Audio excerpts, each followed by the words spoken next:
Sibai ule voin chu Hmarcha Rawt kan ron siam dona ama sabera hian bakhor pardi prunvar le so thing te nei hian kan ron rot dona ni a hianin Hmarcha hi Hmarcha te kha ania ka chan sa ve ka ti hianin chuanin hi prunvar hi so thing hi pardi nia hi bakhor ta hian chi kan telanga chuan hi kan lo rot dona ni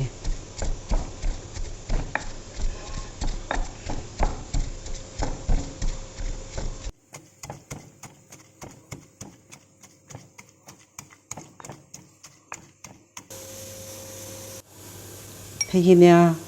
kan Hmarcha Rawt pardi prunvar so thing Hmarcha le bakhor te nena kan rot kha atui lu to ka in lo siam ve dona nia siam hi ol sam box sia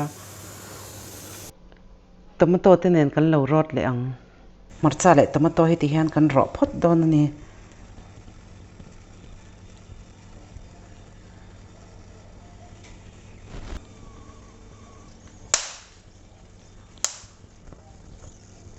ti Hmarcha pui hi kan zuklet ve thina nga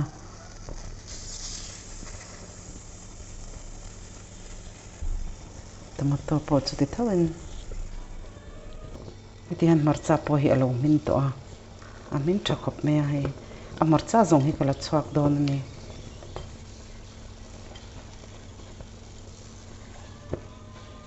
tomato hi kan lo ro min don ni Hmarcha hi ti hian kan khe anga kor hi ana ve thei ema chuang chuanin kan han ro tha thi chuan ol sam te hian a khe thei ani ti hian teng hian kan khe fai don ani adang poi ka lo khe le don ani kan tomato ro po he lo min ve to he hei kan lo da chak to don ani hei tomato po hi kor kan khe le anga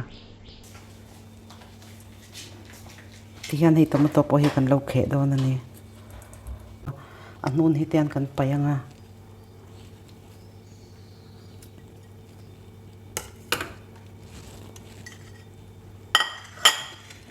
purun sin na le dhania le Hmarcha tomato te nei hianin kan lo chan sin phot deuh phot don ani ti hian rot tap lovin kan lo rot to don ani ti hian tomato te ka chan dip dewa ama saberin Hmarcha hi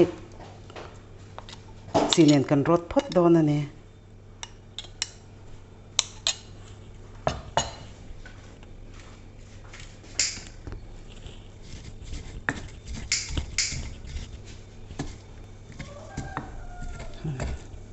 ta hianin dhania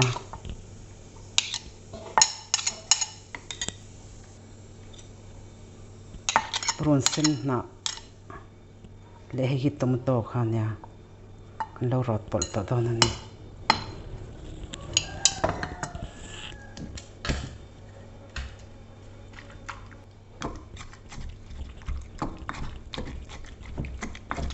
tiang Hmarcha Rawt kan siam te tui ve em ema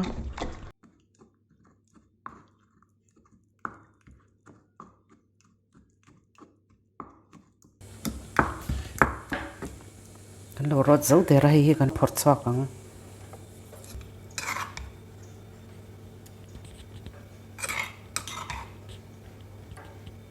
hei ne Hmarcha pui le tomato kan rot pol kha atui mel to pa mel arong te hi amoi ania hei chu ngathu Hmarcha le prunvar nen kan ron rot don ani ngathu hi hei heti anga hianin du chuanin a ro thei ati hianin ani lo vek point thirbela te po hian thirbela hianin kakang ka urdona ke hianin ti hian gesi asima ka da ti hian ka urdona ni soitong khanin hetiang lo si po khanin a ro thei thawa thirbela han ti mai hi ol sam ka te gas te hi fel fai ve dewa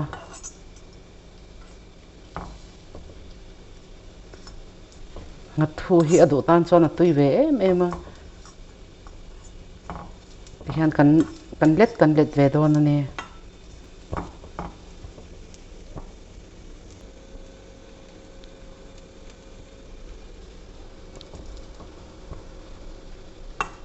rim hi chu an adu ve khop mai ngặt thu hetianga an ur hi chu hian sim khanin kan da a kan ur min dawn ani thadewin min thadeuh tur khania hian hei pahnih hi chu kan lo duh tawk tawh dawn ani dang hi hei la min lo deuh hlek a hian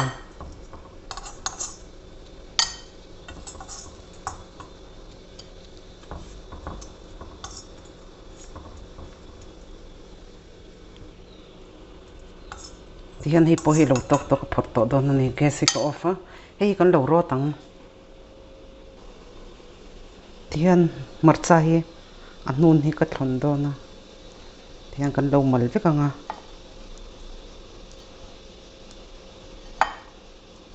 chuanin hetah hianin chi ka zutela hei kan Rawt hmasa phot dawn ani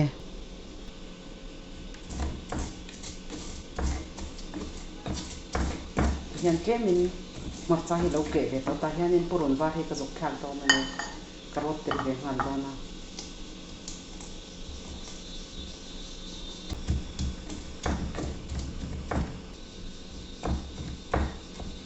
hian dip thlap hian ka Rawt dawn dawa se tur han om te hi ti tui ve ka tia chuanin ta hen ngặt thu hi kan tel dawn ani ngặt thu hi alu hi ka pai dawn a ti hian kha chu a tel thei thawa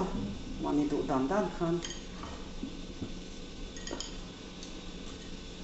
chuan hetah hianin du chuan achino te kha tel thei ani hian alu hi ka pai hi kan rawt pon dawn ani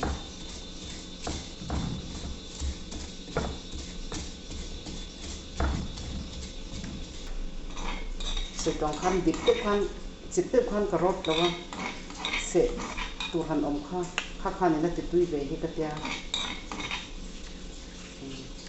hi ni hi ngapi telin kan ron Rawt dawn a purun sen hi ti hianin chan phot dawn ani pante te in ti hian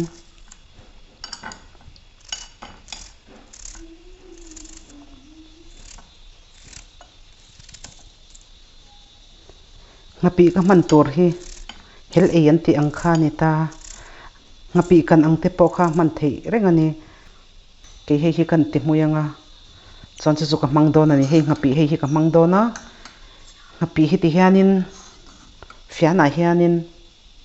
ti hian a lo ro deuh hlek to ka ngapi man tur hi a var dewa ti hianin ka zubel ani fian hnung lama hianin hei hi ka ro dawn a soi to angin a kan sa ready made kan sa ang te po kha man thei tho ani ti hian Hmarcha hi ka chok mui phot anga gas hi a sima ka da a ka thir bel man hi a pan reuh lu tuka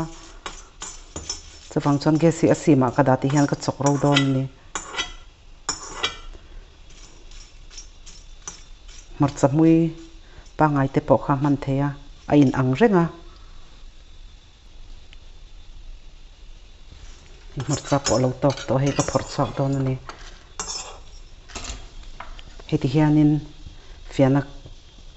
ka zuk ti bet kha ti hianin kan ro ve dawn ani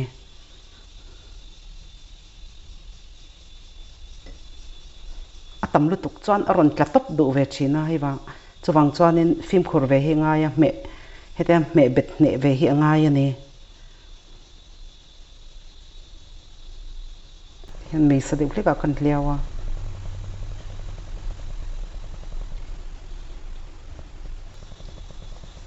heta ngapi han ro hian thukpa ngai te nei phei chuanin ti khan control mum kan bank phek le kha mei hola hian mei linga kan ti zo khang chu mei linga hianin kan ro top mei thin ani thì hàng kan lâu đủ tóc tỏng áo drum kher ka ngai lawa kan lo rot to don ani hi kan Hmarcha kan mui kha nia chuan hi chi ngapi kan tel na chungin poron sem te hi oma wangin hi ngapi hianin ati al zo don lawa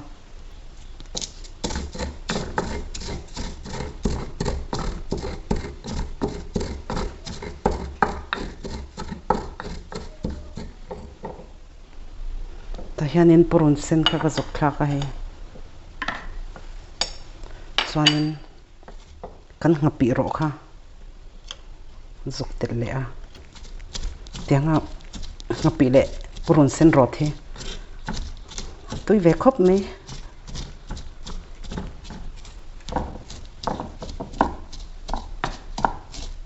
chiplu tuk khan kan rot don lawa rim tui hle me ti hian hei kan lo rot zo to a kan lo phot chak don ani